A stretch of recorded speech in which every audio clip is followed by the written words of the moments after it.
পাকিস্তানের বিরুদ্ধে প্রকৃত জবাব দেওয়ার ব্যাপারে সতর্কতার জন্য সারা দেশের সাথে মক ড্রিলের আয়োজন দেখা গেল মালদার একটি বেসরকারি স্কুলে। এই মক ড্রিলের প্রশিক্ষক হিসেবে উপস্থিত ছিলেন দেশের অবসরপ্রাপ্ত সেনা অফিসার বিপ্লব ঝা। এছাড়াও উপস্থিত ছিলেন দমকল বিভাগের কর্মীরা। পাকিস্তানের ব্যাপারে কঠিন জবাব দেওয়ার প্রস্তুতি হিসেবে ওই বেসরকারি স্কুলের ছাত্রছাত্রী ও তাদের অভিভাবকদের প্রশিক্ষণ দেওয়া হয়, যার অর্থ কঠিন জবাব দেওয়ার আগে সাইরেন বাজলে আত্মরক্ষা করা যায় নিজেদের। ওই ব্যাপারে প্রশিক্ষণও দেওয়া হয়, যাতে কেউ ঘরের বাইরে থাকলে অথবা ক্লাসরুমে কিংবা অফিস আদালতে থাকলে হঠাৎ করে কোনো খারাপ ঘটনা ঘটলে এবং সেই সঙ্গে সাইরেন বাজলে আত্মরক্ষা করা যায়। তখন অবশ্য দোকানে আঙুল আটকে কিভাবে মাটিতে লুকিয়ে পড়তে হবে এবং রাতের দিকে সাইরেন বাজলে বাড়ির সব আলো বন্ধ করে দিতে হবে, সেসব বিষয়ে বিস্তারিত আলোচনা হয়। আবার সেই সব কৌশল শারীরিকভাবেও দেখানো হয়। বেসরকারি স্কুলের কর্ণধার সৌমেন সরকার জানান, সমগ্র দেশে এমন একটা প্রস্তুতি চলছে এবং কেন্দ্রীয় সরকারের নির্দেশে 7ই মে এই রাজ্যকেও নির্দেশ দেওয়া হয়েছে। আর সেই নির্দেশকে মান্যতা দিয়ে স্কুলের ছাত্রছাত্রী সহ অভিভাবকদের আত্মরক্ষার জন্য প্রশিক্ষণ দেওয়া হলো। এমনিতেই এই রাজ্যের বাংলা মাধ্যমের স্কুলগুলো যা দ্বাদশ শ্রেণী পর্যন্ত, সেসবকে 30শে এপ্রিল থেকে গরমের ছুটি দিয়ে দেওয়া হয়েছে। ফলে এখন শুধু বেসরকারি স্কুলগুলোই খোলা থাকায় সেক্ষেত্রে মক ড্রিলের মহড়া চলছে। গত 22শে এপ্রিল পহেলগাঁওয়ের বুকে উগ্রপন্থীদের পক্ষ থেকে ঘটানো নির্মম এবং অমানবিক ঘটনার কথা সকলেরই মনে আছে। দেশের মানুষ চাইছিলেন পাকিস্তানকে উপযুক্ত জবাব দিতে। ফলে 13 দিন ধরে ভারত সরকার, বিশেষ করে স্বরাষ্ট্র মন্ত্রক ও প্রতিরক্ষা দপ্তর এবং পররাষ্ট্র দপ্তর বিশেষ বৈঠক করতে থাকে।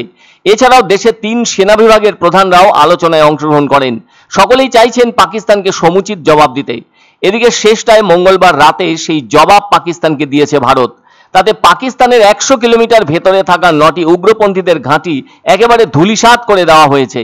এখন পাকিস্তান কি পদক্ষেপ নিতে পারে ভারতের বিরুদ্ধে, সেটাই সবচেয়ে নজর কাড়া ব্যাপার। এদিকে কেন্দ্রীয় স্বরাষ্ট্র মন্ত্রকের পক্ষ থেকে সারা দেশে সতর্কতামূলক মক ড্রিলের আয়োজনের কথা জানানো হয়েছে। অসামরিক প্রতিরক্ষা বাহিনী মক ড্রিলের মাধ্যমে কঠিন পরিস্থিতিতে কিভাবে নিজেদের রক্ষা করতে হবে সেসব হাতে কলমে নাগরিকদের দেখিয়ে দিচ্ছেন। জানা গেছে শুধুমাত্র জনবহুল এলাকাগুলিতেই এই মক ড্রিলের আয়োজন করা হয়েছে, যদিও ওই ব্যাপারে সঠিক সময় জানানো হয়নি। ফলে সময় জানানোর আগেই বিভিন্ন বেসরকারি স্কুলগুলিতে মক ড্রিলের প্রদর্শন চলছে। তা সে নার্সারি স্কুলই হোক আর হাই স্কুলই হোক, স্কুল পড়ুয়াদের একেবারে হাতে ধরে শেখানো হচ্ছে। আর তাতে গুরুত্বপূর্ণ দায়িত্ব পালন করছেন প্রাক্তন সেনা অফিসার বিপ্লব ঝা।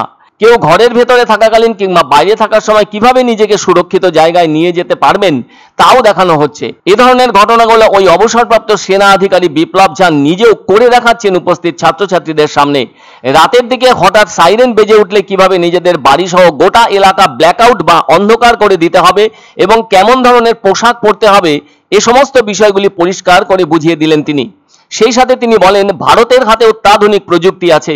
কোনো কোনো জায়গায় ট্রেঞ্চ করতে হয় নিরাপদ স্থান হিসেবে, তখন ওই ট্রেঞ্চের ভেতরেও আশ্রয় নেওয়ার বিষয়টি দারুণ জরুরি বলে মনে করেন ওই প্রাক্তন সেনা অফিসার বিপ্লব ঝা।